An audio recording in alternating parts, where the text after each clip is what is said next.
건강하려고 브로콜리를 열심히 챙겨 드셨다면 혹시 지금 드시는 방법이 오히려 몸에 부담이 될 수도 있다는 사실 알고 계셨습니까? 많은 분들이 브로콜리를 몸에 좋은 채소, 특히 항암에 도움이 되는 채소라고 이야기합니다.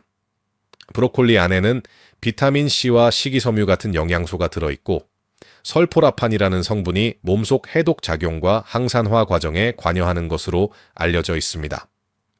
실제로 미국 국립암연구소에서 소개된 여러 식습관 연구에서도 브로콜리를 포함한 채소를 평소 식단에서 자주 먹는 사람들의 경우 암 발생 위험이 약 10%에서 20% 정도 낮게 나타난 것으로 보고됐습니다. 그런데 여기서 많은 분들이 놓치고 있는 부분이 하나 있습니다. 바로 어떻게 먹느냐입니다. 특히 60세 이후에는 몸의 변화가 조용히 시작됩니다. 겉으로는 크게 느껴지지 않지만 콩팥의 역과 능력이나 몸속 전해질을 조절하는 기능이 젊을 때보다 조금씩 떨어지기 시작합니다. 그래서 예전에는 아무렇지 않게 먹던 음식도 나이가 들면서 몸이 받아들이는 방식이 달라집니다. 브로콜리 역시 마찬가지입니다. 브로콜리 자체가 나쁜 음식이라는 뜻은 아닙니다. 오히려 제대로 먹으면 몸에 도움이 되는 채소입니다.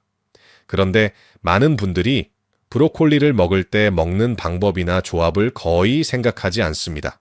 그냥 건강식이라고 생각하고 데쳐서 먹거나 다른 음식과 함께 아무렇게나 먹는 경우가 많습니다. 몇 달 전 노후 건강 간견이 끝난 뒤였습니다. 간견장을 정리하고 있는데 한 어르신이 할 말이 있으신 듯 제 앞으로 조심스럽게 걸어오셨습니다. 그분은 65세 박길자 어르신이셨습니다. 박길자 어르신은 6년 전 당뇨와 고혈압을 진단받으신 뒤부터 병원에서 식습관을 잘 관리해야 한다는 이야기를 듣고 식탁에 올라오는 음식 하나하나를 더 조심해서 보게 되셨다고 합니다. 그래서 가공식품은 최대한 줄이고 채소 위주의 식사를 매일 챙겨 드시기 시작했습니다. 그 중에서도 브로콜리는 몸에 좋다는 이야기를 듣고 거의 매일 드셨다고 합니다. 그런데 그날 어르신이 이런 말씀을 하셨습니다. 선생님, 저는 건강하려고 채소도 열심히 먹고 브로콜리도 거의 매일 챙겨 먹는데 왜 이렇게 매일 피곤하고 저녁만 되면 다리가 퉁퉁 붓고 아침에 일어나도 몸이 무겁게 느껴질까요? 이렇게 말씀하시는데 어르신의 표정에는 조금 지친 기색이 보였습니다. 건강해지려고 정말 열심히 노력하고 계신데 그 노력만큼 몸이 따라주지 않는 것 같아 답답한 마음이 느껴지는 얼굴이었습니다. 그 말씀을 듣는 순간 저는 드시는 방식이 콩팥에 부담을 주는 쪽은 아닐까 하는 생각이 들었습니다. 왜냐하면 피곤함이나 다리 붓기 같은 변화는 콩팥이 몸속 수분과 미네랄 균형을 조절하는 과정에서 부담을 느낄 때 나타나는 신호이기 때문입니다. 그래서 저는 먼저 이렇게 여쭈어봤습니다. 어르신, 브로콜리를 어떻게 드시고 계십니까?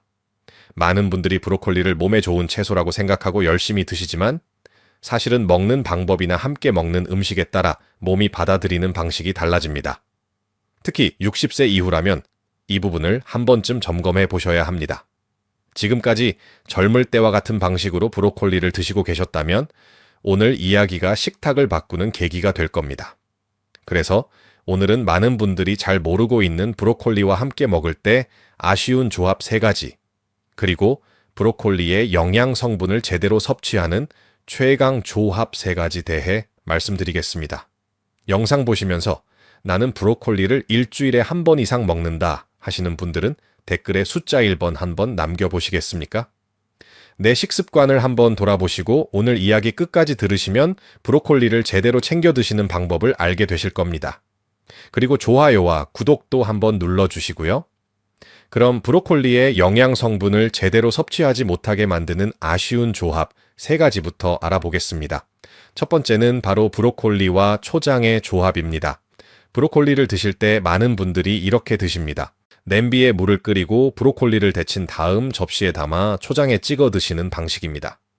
아마 지금 이 영상을 보고 계신 분들 가운데에서도 나도 늘 이렇게 먹는데 하시는 분들이 계실 겁니다. 실제로 박길자 어르신도 바로 이 방법으로 브로콜리를 드시고 계셨습니다. 브로콜리를 데쳐 접시에 담고 옆에 초장을 조금 덜어 놓은 뒤 브로콜리를 푹 찍어 드시는 식사였습니다. 때로는 브로콜리를 초장에 무쳐 드시기도 했습니다. 입맛에는 잘 맞습니다. 브로콜리의 담백한 맛에 초장의 새콤달콤한 맛이 더해지니 먹기가 훨씬 수월하기 때문입니다. 그런데 여기서 많은 분들이 한 가지를 놓치고 있습니다. 초장에는 보통 설탕과 나트륨이 함께 들어 있습니다. 그래서 브로콜리를 건강식으로 드신다고 생각했는데 실제로는 당분과 염분을 함께 많이 섭취하는 식사가 될 수 있습니다. 특히 60세 이후에는 콩팥 기능이 젊을 때와 달라지기 시작합니다. 콩팥은 우리 몸에서 혈액을 걸러주는 정수기 필터 같은 역할을 합니다. 예전에는 100개를 걸러내던 필터가 이제는 70개 정도만 거르는 상태가 되는 것입니다. 이 상태에서 염분이 많은 음식이 계속 들어오게 되면 콩팥은 그 염분을 걸러내기 위해 더 많은 일을 해야 합니다. 그러다 보면 몸에서는 물과 나트륨이 쉽게 쌓이기 시작합니다. 그래서 나타나는 대표적인 신호가 바로 저녁이 되면 다리가 붓는 증상입니다. 아침에는 괜찮다가도 하루 종일 지내고 나면 발목이나 종아리가 퉁퉁 붓는 느낌이 생기는 경우가 많습니다. 박길자 어르신도 콩팥에 부담이 되는 방법으로 브로콜리를 드시고 계셨고 붓는 증상으로 몸이 분명한 신호를 보내고 있었던 것입니다. 그런데 여기서 또 하나 중요한 부분이 있습니다. 브로콜리는 원래 몸에 도움이 되는 채소입니다. 설포라판이라는 성분이 몸속에서 해독 효소를 활성화하고 항산화 작용에 관여하기 때문입니다. 하지만 식단에 당분과 염분이 계속 많아지면 몸에서는 염증 반응과 산화 스트레스가 커집니다. 이렇게 되면 브로콜리에 좋은 성분이 들어와도 몸이 그 효과를 충분히 활용하지 못합니다. 쉽게 말해 몸에는 좋은 채소가 들어왔는데 식탁의 전체 균형 때문에 브로콜리의 장점을 살리지 못하는 것입니다. 작은 차이처럼 보여도 이런 식습관이 쌓이면 몸이 받아들이는 방식도 달라집니다. 그래서 브로콜리를 드실 때 첫 번째로 기억하셔야 할 것은 바로 이 부분입니다. 브로콜리를 초장에 찍어 드시는 습관입니다. 그런데 브로콜리를 드실 때 많은 분들이 또 하나 자주 하는 조합이 있습니다. 두 번째는 바로 브로콜리와 우유의 조합입니다. 요즘 건강식을 챙겨 드시는 분들 가운데 아침 식사를 가볍게 하려고 브로콜리를 넣은 스프를 만들어 드시는 분들이 있습니다. 브로콜리를 삶은 뒤 우유를 넣고 곱게 갈아서 부드러운 브로콜리 스프로 드시는 방식입니다. 또 어떤 분들은 아침에 바쁜 시간이라 식사를 간단하게 하려고 브로콜리와 계란을 조금 드신 뒤 우유 한 잔을 곁들여 아침 식사를 마무리하기도 합니다. 겉으로 보면 아주 건강한 식사처럼 보입니다. 채소도 있고 단백질도 있고 우유까지 있으니 이 정도면 몸에 좋은 식사다 이렇게 생각하기 쉽습니다. 박길자 어르신도 비슷한 식사를 하고 계셨습니다. 아침에는 속이 부담되지 않게 먹어야 좋다는 이야기를 듣고 브로콜리를 조금 드신 뒤 계란을 하나 드시고 마지막으로 우유 한 잔을 함께 드시는 습관이 있었다고 합니다. 또 어떤 날에는 브로콜리를 삶아 우유와 함께 갈아서 따뜻한 브로콜리 스프로 드시기도 했다고 합니다. 그런데 여기서 한번 생각해 보셔야 할 부분이 있습니다. 브로콜리에는 옥살산이라는 성분이 들어 있습니다. 이 성분은 채소에도 자연스럽게 들어있는 물질입니다. 문제는 이 옥살산이 우유에 들어있는 칼슘과 만나게 되면 서로 결합하는 경우가 있다는 점입니다. 이렇게 결합이 되면 몸에서는 그 영양 성분을 흡수하지 못하고 그대로 배출될 수 있습니다. 쉽게 말해 브로콜리도 먹고 우유도 마셨지만 몸에서는 두 식품의 장점을 모두 제대로 활용하지 못하는 상황이 생길 수 있다는 뜻입니다. 특히 60세 이후에는 콩팥이 몸속 미네랄 균형을 맞추는 역할도 함께합니다. 콩팥은 우리 몸에서 칼슘이나 나트륨 같은 미네랄의 균형을 계속 조절합니다. 그런데 이런 균형이 자주 깨지게 되면 콩팥은 그 균형을 맞추기 위해 더 많은 일을 하게 됩니다.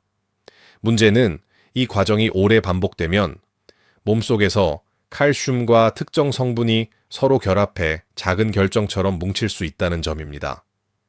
이것이 바로 많은 분들이 들어보신 신장결석입니다. 쉽게 말해 콩팥 안에서 작은 돌처럼 단단한 결정이 만들어지는 상태입니다. 처음에는 아주 작은 알갱이처럼 시작되지만 시간이 지나면서 점점 커질 수 있습니다. 그러면 콩팥은 혈액을 걸러내는 과정에서 그 결석 때문에 더 큰 부담을 받게 됩니다. 그래서 미네랄 균형이 반복적으로 깨지는 식습관은 콩팥에 부담을 줍니다. 특히 60세 이후에는 콩팥의 역과 기능이 이미 젊을 때보다 줄어든 상태이기 때문에 식습관의 작은 차이가 몸에서 더 크게 작용합니다. 그래서 브로콜리를 드실 때 우유와 바로 함께 먹기보다는 시간을 조금 나누어 드시는 방법을 기억해 두십시오. 예를 들어 브로콜리를 식사해서 드셨다면 우유는 조금 뒤에 따로 드시는 방식입니다. 이렇게만 식습관을 바꾸어도 브로콜리와 우유의 영양을 조금 더 따로 흡수할 수 있습니다. 마지막으로 브로콜리를 드실 때 많은 분들이 생각보다 자주 놓치고 있는 부분이 하나 있습니다. 바로 브로콜리를 어떻게 익혀 드시느냐입니다. 사실 이 부분이 브로콜리의 영양을 얼마나 제대로 섭취할 수 있는지를 결정하는 중요한 요소이기도 합니다. 브로콜리를 드실 때 꼭 기억하셔야 할 세 번째 이야기를 해보겠습니다. 많은 분들이 브로콜리를 드실 때 이렇게 생각합니다. 채소는 푹 익혀야 속이 편하다. 그래서 냄비에 물을 끓이고 브로콜리를 넣은 뒤 3분, 4분 정도 충분히 삶아서 드시는 경우가 많습니다. 브로콜리를 부드럽게 익혀야 먹기 편하다고 생각하기 때문입니다. 박길자 어르신도 바로 이렇게 드시고 계셨습니다. 브로콜리를 냄비에 넣고 충분히 부드러워질 때까지 푹 삶아서 식탁에 올리셨다고 합니다. 앞에서 말씀드렸던 브로콜리의 설포라판 성분 기억하실 겁니다. 몸속 해독 효소를 활성화하고 항산화 작용에 관여하는 브로콜리의 대표적인 성분입니다. 그런데 브로콜리를 너무 오래 삶아버리면 설포라판 성분이 만들어지는 과정이 열 때문에 영향을 받을 수 있습니다. 실제로 연구를 보면 브로콜리를 끓는 물에 오래 삶을 경우 브로콜리 속 유익한 성분이 30%에서 많게는 90% 가까이 줄어든다는 결과도 보고됐습니다. 쉽게 말해 브로콜리를 푹 삶아버리면 브로콜리의 좋은 성분이 물로 빠져나가 버릴 수 있습니다. 그래서 브로콜리를 건강식으로 드신다고 하면서 정작 브로콜리의 장점을 스스로 줄이고 있는 경우도 생깁니다. 그래서 브로콜리를 드실 때는 푹 삶기보다는 살짝 데치거나 짧게 익히는 방법이 브로콜리의 영양을 살리는데 더 좋습니다. 브로콜리를 먹기 좋게 자른 다음 끓는 물에 30 최소 1분 정도만 살짝 데치십시오. 이렇게 하면 브로콜리의 식감도 살리고 영양 성분 손실도 줄일 수 있습니다. 그래서 브로콜리를 드실 때 마지막으로 기억하셔야 할 것은 바로 이것입니다. 브로콜리는 너무 오래 삶지 않는 것입니다. 이 한 가지만 기억하셔도 브로콜리를 드시는 방식이 지금보다 훨씬 달라질 수 있습니다. 이제부터는 브로콜리의 좋은 성분을 조금 더 제대로 활용하는 최강조합 3가지를 말씀드리겠습니다. 같은 브로콜리를 먹어도 무엇과 함께 먹느냐에 따라 몸에서 활용되는 정도가 달라집니다. 박길자 어르신께도 그날 이 방법을 말씀드렸습니다. 어르신께서는 브로콜리를 거의 매일 드시고 있었지만 콩팥에 부담을 주는 방법으로 드시고 계셨습니다. 그래서 저는 브로콜리를 드시는 방법을 조금만 바꿔보시자고 말씀드렸습니다. 그리고 약 3주 정도가 지난 뒤 다시 강연장에서 어르신을 뵙게 되었습니다. 그때 박길자 어르신은 예전에는 아침에 일어나도 몸이 무겁고 하루를 시작하기 전부터 기운이 빠지는 느낌이 있었는데 요즘은 밤에 다리 붓기도 없고 아침에 개운하게 일어난다고 하셨습니다. 같은 브로콜리라도 어떻게 먹느냐에 따라 몸의 반응이 달라진다는 뜻입니다. 그럼 첫 번째 최강 조합부터 말씀드리겠습니다. 첫 번째는 바로 브로콜리와 겨자의 조합입니다. 브로콜리에는 앞에서 말씀드렸던 설포라판 성분을 만들어내는 재료가 들어있습니다. 이 성분은 우리 몸에서 해독 작용을 돕고 세포가 산화되는 것을 막는 과정에 관여합니다. 쉽게 말하면 몸속에 쌓이는 노폐물을 정리하는 일을 돕는 성분이라고 생각하시면 이해하기 쉽습니다. 그런데 이 재료가 몸에서 제대로 작용하려면 한 가지 효소에 도움이 필요합니다. 그 효소의 이름이 바로 미로시나아제입니다. 조금 어려운 이름이지만 쉽게 말하면 브로콜리 안에 있는 좋은 재료를 몸에서 작용하는 형태로 바꿔주는 스위치 같은 역할을 하는 효소라고 보시면 됩니다. 브로콜리에도 이 효소가 들어있지만 겨제도 이 효소가 풍부하게 들어있습니다. 그래서 브로콜리를 드실 때 겨자를 조금 곁들이면 브로콜리 안에 있던 성분이 몸에서 활용되는 과정이 조금 더 활발해집니다. 쉽게 비유하면 브로콜리는 좋은 재료가 들어있는 채소이고 겨자는 그 재료를 움직이게 하는 버튼을 눌러주는 역할을 합니다. 그래서 브로콜리를 드실 때 초장에 찍어 드시는 대신 겨자를 조금 곁들여 드시는 방법이 좋습니다. 초장은 당분과 염분이 함께 들어있는 경우가 많지만 겨자는 비교적 가볍게 곁들일 수 있기 때문에 브로콜리를 드실 때 조합을 바꾸는 좋은 방법이 됩니다. 실제로 박길자 어르신은 브로콜리를 데친 뒤 초장에 찍어 드시는 경우가 많았는데 제가 말씀드린 뒤부터는 초장 대신 겨자를 조금 곁들여 드시는 방식으로 바꾸셨다고 합니다. 겨자를 고르실 때도 아주 특별한 겨자를 찾으실 필요는 없습니다. 마트에서 판매하는 겨자 중에서 일반 노란 겨자나 홀그레인 겨자 또는 디종 머스타드처럼 겨자씨를 기본으로 만든 제품이면 충분합니다. 허니 머스타드처럼 당분이 많이 들어간 제품보다는 겨자씨와 식초, 소금 정도로 단순하게 만들어진 겨자를 선택하십시오. 브로콜리를 살짝 데친 뒤 겨자를 조금 곁들여 드시거나 브로콜리 샐러드에 겨자 드레싱을 살짝 더해 드시면 됩니다. 그럼 이제 두 번째 최강 조합을 말씀드리겠습니다. 두 번째는 바로 브로콜리와 올리브유 그리고 사과 식초의 조합입니다. 브로콜리에 올리브유와 식초를 조금 곁들이면 몸에서 일어나는 반응이 달라집니다. 먼저 사과 식초에는 유기산 성분이 들어 있습니다. 이 유기산은 우리 몸에서 노폐물이 뭉치는 것을 완화하고 소변으로 배출되는 과정을 돕습니다. 특히 콩팥은 우리 몸에서 혈액 속 노폐물을 걸러내고 소변으로 내보내는 필터 같은 장기입니다. 그런데 음식 속에 들어있는 옥살산 같은 성분이 몸 안에 오래 머물게 되면 콩팥에서 작은 결정이 만들어질 수 있습니다. 이때 사과식초에 들어있는 유기산은 이런 성분들이 몸속에서 뭉치는 것을 완화하고 소변으로 배출되는 환경을 만드는 데 역할을 합니다. 여기에 올리브유를 함께 곁들이면 또 하나의 장점이 있습니다. 브로콜리에는 지용성 항산화 성분도 함께 들어 있습니다. 이런 성분은 기름과 함께 먹을 때 몸에서 흡수가 더 잘 됩니다. 그래서 브로콜리를 드실 때 올리브유를 조금 곁들이면 브로콜리의 영양을 몸에서 활용하는 데 유리합니다. 올리브유는 브로콜리의 풍미를 살려줄 뿐 아니라 채소의 영양을 몸에서 더 효율적으로 받아들이는 환경을 만들어줍니다. 그래서 브로콜리를 드실 때는 브로콜리를 살짝 데친 뒤 올리브유를 한 바퀴 두르고 사과식초를 조금 넣어 가볍게 버무려 드십시오. 여기서 식초를 고르실 때도 한 가지 기억하시면 좋습니다. 가능하면 사과로만 만든 사과식초, 즉 사과 100%로 만든 식초를 고르십시오. 유기농 사과식초라면 더 좋고 당분이나 향을 많이 넣은 제품보다는 사과 발효로 만든 식초를 선택하십시오. 또 하나는 플라스틱 용기보다는 병에 담긴 제품을 고르는 것입니다. 발효식초는 산도가 있기 때문에 유리병에 담긴 제품이 더 안정적입니다. 이렇게 준비한 사과식초를 브로콜리에 조금만 더해 보십시오. 따뜻하게 찐 초록색 브로콜리에 올리브유를 한 바퀴 두르고 새콤한 사과식초를 살짝 뿌려 드시는 그 맛을 말입니다. 입안에서는 새콤하고 개운한 맛이 입맛을 살려주고 몸속에서는 노폐물을 걸러내는 콩팥의 필터가 조금 더 편안하게 일할 수 있는 환경이 만들어집니다. 이것이 바로 브로콜리 최강 조합 두 번째입니다. 브로콜리와 올리브유 그리고 사과식초의 조합입니다. 이제 마지막 세 번째 최강 조합을 말씀드리겠습니다. 사실 이 방법은 많은 분들이 거의 모르고 있는 부분입니다. 그런데 브로콜리를 드실 때 이 한 가지만 기억하셔도 영양을 받아들이는 방식이 달라집니다.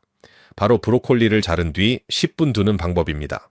많은 분들이 브로콜리를 요리할 때 씻은 뒤 바로 냄비에 넣고 데치거나 바로 볶아서 드시는 경우가 많습니다. 그런데 브로콜리는 자르는 순간 안에서 반응이 시작되는 채소입니다. 브로콜리를 자르면 브로콜리 안에 있던 성분들이 서로 만나면서 앞에서 말씀드렸던 설포라판이 만들어지는 과정이 시작됩니다. 문제는 여기서 바로 조리를 해버리면 이 반응이 충분히 진행되기 전에 열이 먼저 들어가 버린다는 점입니다. 그러면 브로콜리 안에서 만들어질 수 있었던 설포라판이 생각보다 적게 만들어질 수 있습니다. 하지만 브로콜리를 자른 뒤 10분 두면 브로콜리 안에서 설포라판이 만들어지는 과정이 충분히 진행됩니다. 그리고 그 상태에서 조리를 하면 이미 만들어진 설포라판은 열에도 비교적 안정적으로 유지됩니다. 그래서 브로콜리를 자르자마자 바로 데쳐 먹는 것과 자른 뒤 10분 두었다가 조리해서 먹는 것은 몸이 받아들이는 반응에 차이가 생깁니다. 설포라판이 충분히 만들어진 상태로 몸에 들어오면 몸속에서는 해독 효소가 더 활발하게 작동하고 세포가 산화되는 과정도 줄어드는 방향으로 반응이 나타납니다. 그래서 브로콜리를 요리하실 때는 씻자마자 바로 삶는 것보다 먼저 브로콜리를 잘라놓고 10분 두었다가 그 다음에 데치거나 볶아서 드시는 방법을 꼭 기억해 두십시오. 그래서 오늘 이야기에서 꼭 기억하실 것은 이 세 가지입니다. 첫 번째, 브로콜리는 초장 대신 겨자와 함께 드십시오. 두 번째, 올리브유와 사과식초를 곁들이면 몸에서 활용되는 방식이 달라집니다. 세 번째, 브로콜리는 자른 뒤 10분 두었다가 조리하십시오. 이 세 가지만 기억하셔도 같은 브로콜리를 드셔도 몸이 받아들이는 방식이 달라집니다. 박길자 어르신도 거창한 약이 아니라 식탁 위 작은 습관을 바꾸면서 몸의 변화를 느끼셨습니다. 건강은 거창한 것이 아닙니다. 식탁 위 작은 습관 하나가 몸의 변화를 만듭니다. 오늘 내용이 도움이 되셨다면 좋아요와 구독, 알림 설정까지 해두시면 앞으로 건강에 도움이 되는 이야기를 계속 받아보실 수 있습니다. 가족이나 친구, 지인 중에 브로콜리를 자주 드시는 분이 있다면 이 영상도 함께 공유해 주십시오. 어르신들 건강한 식탁에 도움이 되는 이야기로 다시 찾아뵙겠습니다. 여러분의 몸과 마음이 건강하게 뛰는 100세로 즐거운 노년 생활이 되기를 진심으로 응원하겠습니다. 오늘도 끝까지 함께 해주셔서 고맙습니다.